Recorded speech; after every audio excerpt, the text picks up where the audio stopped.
Shalom.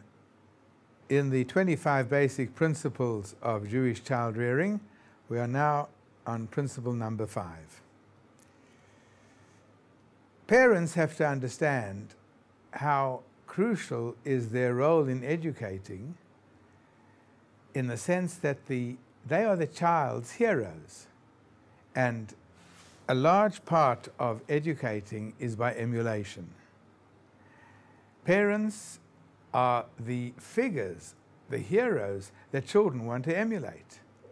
And therefore parents have to understand they're constantly with the spotlights on them. And their behavior is of extreme importance.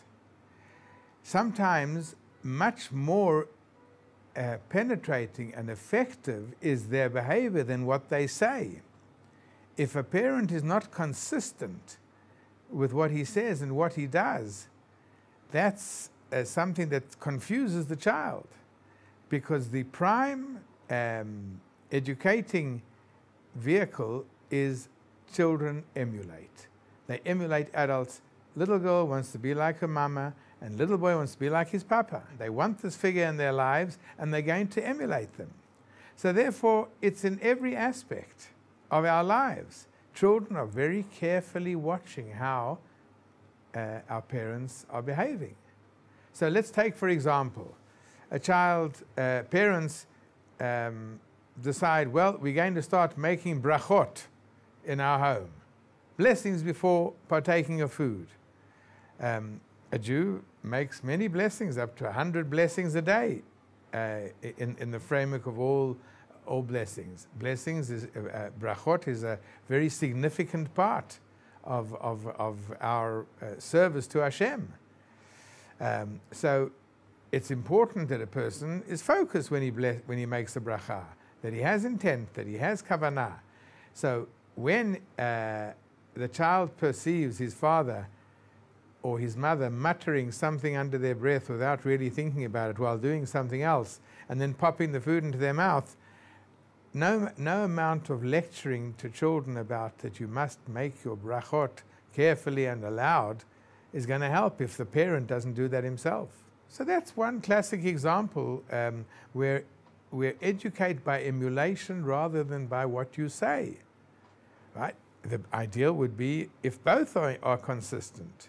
One of the great moral teachers of the previous generation, Rav Dessler, the famous book Michtav Yirmiyahu, says that ikviyut, to be ikvi, to be consistent, is an extraordinary powerful principle. And ikviyut means that your behavior must be completely consistent with your actions and your speech and what you say. So that's something of great importance. Now, let's take another mundane example. Something goes wrong. Something doesn't work out. So if a father is trying to knock in a nail and the nail goes awry, he's doing some home fixing and he tries to knock in a nail and the nail falls out, and he makes a loud expression of distaste from what happened. And he says some bad word, or he shows extreme impatience. That's training a child. The child is watching the father and he's learning that when things don't go right, then you can give vent. You can give vent. You can even mutter words which are not in accordance. So if someone treads on one's toe and one reacts violently, it's something that's been picked up in the home. Chazal bring us, our rabbis in the Talmud bring us many examples of misbehavior very often stems from what was observed at home. So parents have to be honored by the fact that their children are taking them very seriously and their children are watching their every move. And therefore we parents have to be constantly on our toes and aware that we are being watched, and just purely by emulation the children are absorbing these modes of conduct and behavior into their lives. So again, we gave the example of an expression of disappointment. If the car doesn't start, and a person expresses extreme irritation, that's something that's going to be absorbed by the child. And the child will begin to learn, when things don't go right, you express extreme irritation. You can be sometimes insensitive to others. You can sometimes lash out at others, verbally, hopefully not physically, but even verbally.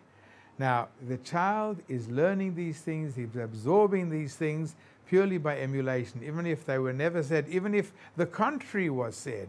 But a child is watching parental behavior as opposed to necessarily listening when parents are saying a very positive, good message. If their message is not consistent with the behavior, it's the behavior that will prevail.